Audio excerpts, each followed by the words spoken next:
दोस्तों, अगर आपने 5 अलग-अलग म्यूचुअल फंड में ₹5000 की एसआईपी शुरू की, लेकिन जब बात आती है पैसे निकालने की, तो पैसे निकालें कैसे? अगर जिस ऐप से आप निवेश शुरू कर रहे हैं, किसी कारणवश वो आगे चलकर 8 से 10 सालों बाद बंद हो जाए, तो आपके पैसे कैसे निकलेंगे? आज की वीडियो में हम जानेंगे म्यूचुअल फंड से पैसे निकालने का स्टेप बाय स्टेप तरीका। समझेंगे कि आप अपने म्यूचुअल फंड में किस तरीके से निवेश कर सकते हैं, कौन-कौन से वो तरीके हैं। साथ ही साथ अगर आपको पैसे निकालने हैं, तो कौन से तरीके हैं जिसके ज़रिए आप पैसे निकाल सकते हैं। इसके अलावा किसी कारणवश यदि वो प्लेटफ़ॉर्म ही बंद हो जाए जिसकी वजह से आप निवेश कर रहे थे, तो फिर आपके पैसे कैसे मिलेंगे? सब कुछ इस वीडियो में हम डिटेल से समझेंगे। मेक श्योर करें वीडियो को पूरा देखें। नमस्कार दोस्तों, स्वागत है आप सभी का आपके अपने चैनल में। दोस्तों, म्यूचुअल फंड में निवेश करना बहुत आसान है, लेकिन बहुत सारे लोग कन्फ्यूज़ होते हैं कि पैसे रिडीम कैसे करें? साथ ही एक बड़ा सवाल आपके दिमाग में होता है कि जिस आप ऐप से निवेश कर रहे हो, अगर वो बंद हो जाए, तो पैसा तो फँस जाएगा, वो निकलेगा कैसे? तो इस वीडियो में हम आपको लाइव एग्जांपल के साथ पूरा प्रोसेस समझाने वाले हैं।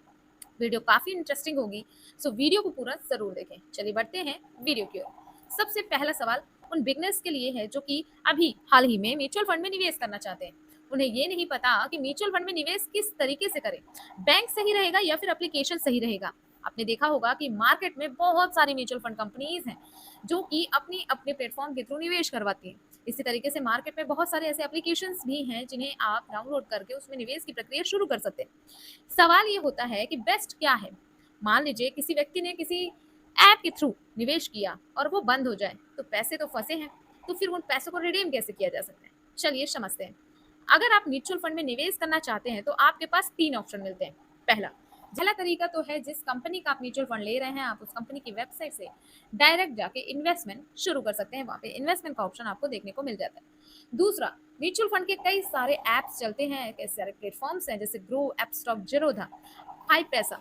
ऐसे ऐप्स में भी जाकर आप अपने इन्वेस्टमेंट जर्नी को शुरू कर सकते हैं। इसके अलावा एक और ऑप्शन मिलता है कि बहुत सारी कंपनीज़ के नज़दीकी ब्रांच में जाकर आप वहाँ से डायरेक्ट म्यूचुअल फंड में निवेश कर सकते हैं।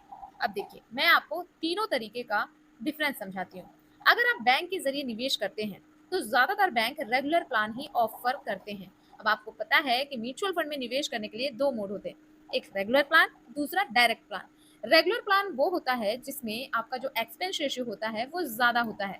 मतलब अगर आप बैंक में जाते हैं तो वो आपको रेगुलर प्लान ही ऑफ़र करते हैं, बिकॉज़ उनका डिस्ट्रीब्यूटर कमीशन शामिल होता है, जिसकी वजह से उन्हें उसका कमीशन मिलता है और यहाँ पे आपको एक्सपेंस रेशियो ज़्यादा देखने को मिलता है। इसके साथ-साथ आपके रिटर्न थोड़े कम हो सकते हैं डायरेक्ट प्लान की तुलना में।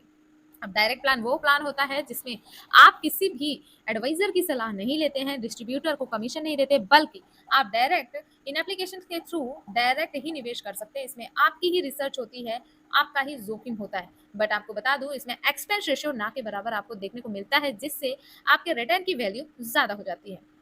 इसके अलावा मैंने सेकंड ऑप्शन आपको बताया था कि अगर आप चाहें तो एएमसी की वेबसाइट में भी जाकर निवेश कर सकते हैं। आप किसी भी म्यूचुअल फंड में निवेश करना चाहते हैं, आप उसकी वेबसाइट में जा सकते हैं, वहाँ पे इन्वेस्टमेंट प्लान को चूज़ कर सकते हैं। बेस्ट पार्ट ये होता है कि यदि आप वेबसाइट या ऐप के माध्यम से निवेश करते हैं, तो आपको डायरेक्ट प्लान का ऑप्शन देखने को मिलता है। डायरेक्ट प्लान में कोई कमीशन नहीं होता है, इसलिए एक्सपेंस रेशियो भी कम होता है और रिटर्न ज़्यादा देखने को मिलते हैं। अब इस बात को मैं आपको एग्जाम्पल के थ्रू समझाने की कोशिश करती हूँ। सिंपल सा कैलकुलेशन यहाँ पे यूज़ करते हैं। मान लीजिए आपने 10 लाख रुपए का निवेश किया है, फंड ने रिटर्न दिया 12% का है। तो यदि आपने 10 लाख का निवेश रेगुलर प्लान में किया, तो उसका एक्सपेंस रेशियो 1.5% का और डायरेक्ट प्लान का एक्सपेंस रेशियो 0.5% का। तो यहाँ पे अब आप कंपैरिजन देखिए। चलिए आपको बेसिक कंपैरिजन दिखाती हूँ। यदि आप डायरेक्ट प्लान लेते हो, तो आप कंपनी की वेबसाइट्स या फिर आप ऐप के माध्यम से डायरेक्ट प्लान में निवेश कर सकते हो। बट जो रेगुलर प्लान होता है, वो बैंक, ब्रोकर या डिस्ट्रीब्यूटर से आप ले सकते हो। बहुत सारे लोग एप्लीकेशंस पे बिलीव नहीं करते, इसी वजह से वो सीधे उस ब्रांच पे पहुंच जाते हैं जिस कंपनी को वो म्यूचुअल फंड लेना चाहते हैं।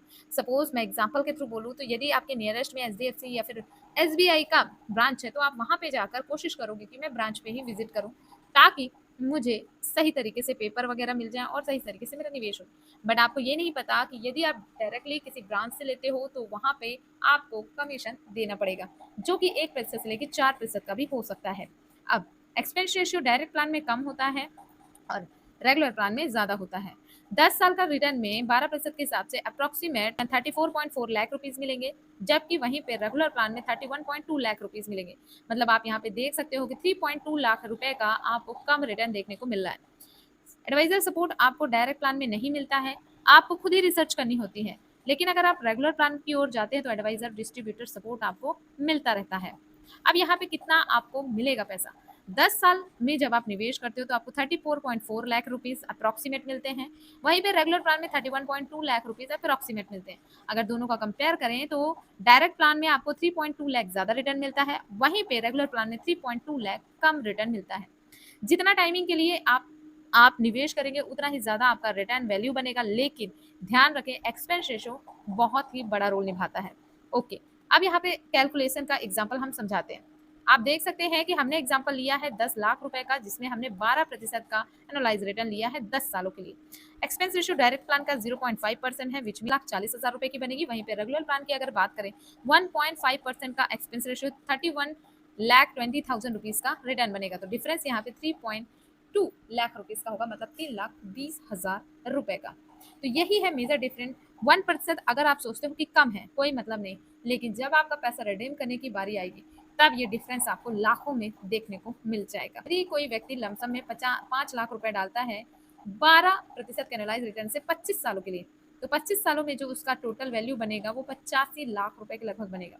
वहीं पे यदि किसी व्यक्ति ने रेगुलर प्लान में 5 लाख रुपए निवेश किए तो रेगुलर प्लान में आपको 1% का एग्जिट लोन मिनिमम देखने को ही मिलता है।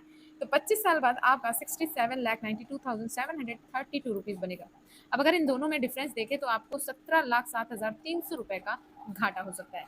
यही मेजर डिफरेंस है डायरेक्ट और रेगुलर प्लान ग्रोथ में। ओके, अब सवाल ये आता है कि अगर ऐप बंद हो जाए तो क्या होगा? दोस्तों, बहुत सारे ऐसे लोग हैं जो कि ग्रो अप स्टॉक जैसे म्यूचुअल फंड ऐप से म्यूचुअल फंड को खरीदते हैं। मान लीजिए वो ऐप हमेशा के लिए बंद हो जाता है, तो उस कंडीशन में आपको घबराना नहीं है, क्योंकि आज मैं आपको वो तरीका भी बताने वाली हूँ जिसके जरिए आप अपने निवेश किए गए सारे पैसे को रिडीम कर सकते हो। तो दोस्तों, आप घबराना नहीं है, आपका पैसा सुरक्षित रहता है, क्योंकि म्यूचुअल फंड आपके नाम से एएमसी, आरटीए या सीएएमएस या फिर के फिट में रजिस्टर्ड होते हैं। मतलब आपके नाम से वहाँ पे यूनिट्स लॉक हो जाती हैं और आपका यूनिट्स वहाँ पे दिखता है। ठीक है, इसके अलावा ऐप सिर्फ एक प्लेटफॉर्म होता है, आपके यूनिट्स हमेशा आपके पैन कार्ड और ईमेल आईडी से जुड़े रहते हैं। जी हाँ दोस्तों, जैसे मैं अगर बात करूँ सी एएमसीज की या फिर सीएएमएस की, तो यहाँ पे जो भी आपने बाय सेल किया वो ईमेल यूनिट्स आपके पैन कार्ड और ईमेल आईडी से जुड़े हुए होते हैं। तो आपको पैसे निकालने में कोई भी दिक्कत नहीं होती। फिर भी मैं उन स्टेप्स के बारे में बता देती हूँ कि किसी कारणवश यदि ऐप बंद हो जाता है तो पैसे कैसे और कहाँ से निकलेंगे। पहली बात, अगर आपने किसी एक म्यूचुअल फंड में निवेश किया है तो आप उस म्यूचुअल फंड की वेबसाइट में जा सकते हैं, वहां पर रिडीम या फिर विड्रॉल ऑप्शन पर क्लिक करें। उसके बाद आपको ये नंबर, पैन कार्ड और ईमेल आईडी डालना होगा। अब ये फॉलियो नंबर क्या होता है दोस्तों? जब आप म्यूचुअल फंड बाय करते हो तो आपको एक नंबर मिलता है फॉलियो नंबर के हिसाब से, एक नंबर मिलता है फॉलियो नंबर के नाम से। आपको उसी नंबर को सेव कर लेना है, आपको अपनी मेल आईडी पासवर्ड को सेव कर लेना है, किसी भी डायरी में लिख लेना है, ताकि अगर कोई ऐसी कंडीशन हो तो उस कंडीशन में आप अपने पैसे को सुरक्षित अपने बैंक में ले सकें। तो आपको फोलियो नंबर, पैन कार्ड और ईमेल आईडी डालना है, ओटीपी के जरिए वेरीफाई कर लेना है, बैंक अकाउंट में पैसा 2 से 3 दिनों में आ जाएगा। चाहे तो सीएमएस के थ्रू भी या फिर उसके एप्लीकेशन के थ्रू भी पैसे को विड्रॉल कर सकते हैं। ठीक, अब सवाल हमने यहाँ पे ये किया था कि अगर आपने 5,000 की एसआईपी 5 अलग अलग म्यूचुअल फंड में लगाई है तो पैसे कैसे विड्रॉल होंगे?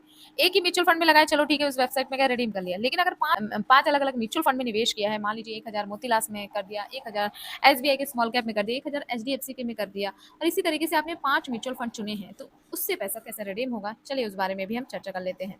तो देखिए, अगर आपने 5,000 की एसआईपी की है तो टोटल आप 25,000 प्रति माह की एसआईपी कर रहे हैं अलग अलग फंड में। ठीक है, हर म्यूचुअल फंड का पैसा अलग अलग एएमसी यानी एसेट मैनेजमेंट कंपनी के पास जाता है। एसआईपी से खरीदे गए यूनिट्स हर फंड के फीलो नंबर में जमा होते हैं, जो कि आपके पैन कार्ड और मेल आईडी से लिंक्ड होता है। तो आपको आपका जो फोलियो नंबर है उसे जरूर से ही रखना है। ठीक, अब पैसे कैसे निकलेंगे? देखिए, जिस ऐप से आप ऐप एसआईपी कर रहे हैं, सपोज ग्रो, एफ स्टॉक या कॉइन कुवेरा एटीसी, ठीक, आपको उस ऐप को लॉग इन करना है, पोर्टफोलियो या होल्डिंग फंड चुनना है, रिडीम में जाना है, बैंक अकाउंट डालना है, 2-3 दिन में पैसा आ जाएगा। इसके अलावा अगर आप किसी कंपनी की वेबसाइट में जाकर विड्रॉ लेना चाहते हैं तो आप जिन भी कंपनियों में पैसा लगाएं उनकी वेबसाइट होती है, आप उनकी वेबसाइट में जाएं, रिडीम पर क्लिक करें, फोलियो नंबर डालें, ओटीपी से वेरीफाई करें, पैसा बैंक में आ जाएगा। इसके अलावा यदि आप इन दोनों में से भी पैसा विड्रॉल ना कर पाओ तो फिर सीएमएस के थ्रू आप पैसा निकाल सकते हैं, जो कि सबसे यूनिवर्सल तरीका होता है। अब दिमाग में जरूर आ रहा होगा कि आखिर ये सीएमएस होता क्या है और इससे कैसे पैसे विड्रॉल किए जा सकते हैं। दोस्तों सबसे पहले बता दूं, सीएएमएस का फुल फॉर्म होता है कंप्यूटर एज मैनेजमेंट सर्विस। ये एक आरटीए होता है। आरटीए का फुल फॉर्म होता है रजिस्टर्ड एंड ट्रांसफर एजेंट।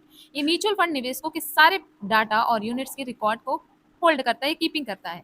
अगर आपका इन्वेस्टमेंट किसी ऐप से किया गया है तो वो ऐप बंद हो जाए तब भी आप सीएएमएस से पैसे निकाल सकते हैं। सीएएमएस से पैसे कैसे निकालते हैं, चलिए उसका स्टेप बाय स्टेप मैं प्रोसेस भी बता देती हूँ। साथ ही साथ मैं सीएएमएस की वेबसाइट को भी दिखा देती हूँ ना। दोस्तों सबसे पहले आपको सीएमएस की वेबसाइट में जाना है और यहाँ पे मैंने उस वेबसाइट को ओपन करके रखा है, ठीक है।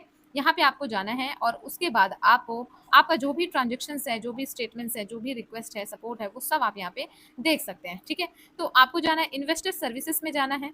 उसके बाद इन्वेस्टर सर्विसेज जो भी होगी उसमें आपको जाना है। उसके बाद आपको रिडेप्शन पर क्लिक करना है। अपना पैन नंबर और register mail ID, mobile number डालना है, ओटीपी से लॉगिन करना है। अपनी म्यूचुअल फंड होल्डिंग आपको दिखाई देगी। मतलब आपको इस वेबसाइट में जितने भी प्लेटफॉर्म के थ्रू आपने जितनी भी कंपनीज में निवेश किया है वो आपको एक साथ दिखाई देंगी। अब आपको जिस फंड से पैसे निकालना है, सपोज आपको मोतीलाल से पैसे निकालना है तो आपको उसे सिलेक्ट करना होगा। उसके बाद रिडीम या विड्रॉल पर क्लिक करना होगा, बैंक की डिटेल डालना होगा, कंफर्म करना होगा। 2 से 3 दिन के वर्किंग डे पे बैंक में पैसा आ जाएगा, ठीक है।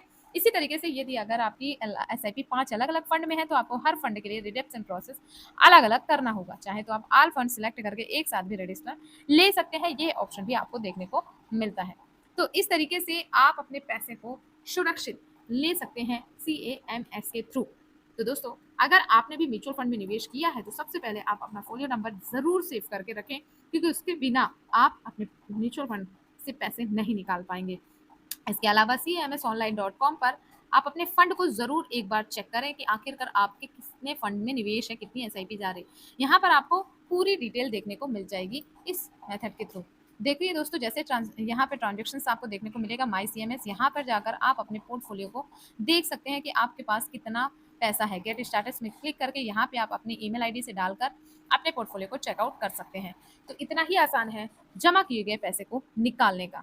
आई होप कि आज का वीडियो आपके लिए बहुत ही हेल्पफुल होगा, क्योंकि आज की वीडियो में मैंने वो सारे स्टेप्स बताए जिसके थ्रू आप अपने फंसे हुए पैसे को भी निकाल सकते हो आसानी से। किन किन लोगों को इन सारे मेथड्स के बारे में पता था मुझे कमेंट में ज़रूर बताएं, और यदि नहीं पता था तो वीडियो आपको कैसी लगी ये भी मुझे कमेंट में ज़रूर बताएं। उम्मीद करती हूँ वीडियो आपके लिए बहुत ही हेल्पफुल होगी। सो वीडियो को लाइक करके शेयर करना ना भूलें, क्योंकि आप ही की तरह बहुत सारे लोग इस सवाल से जूझ रहे होंगे। और अगर आपको लगता है चैनल आपके लिए हेल्पफुल है तो चैनल को आप सब्सक्राइब भी कर सकते हो। थैंक यू दोस्तों।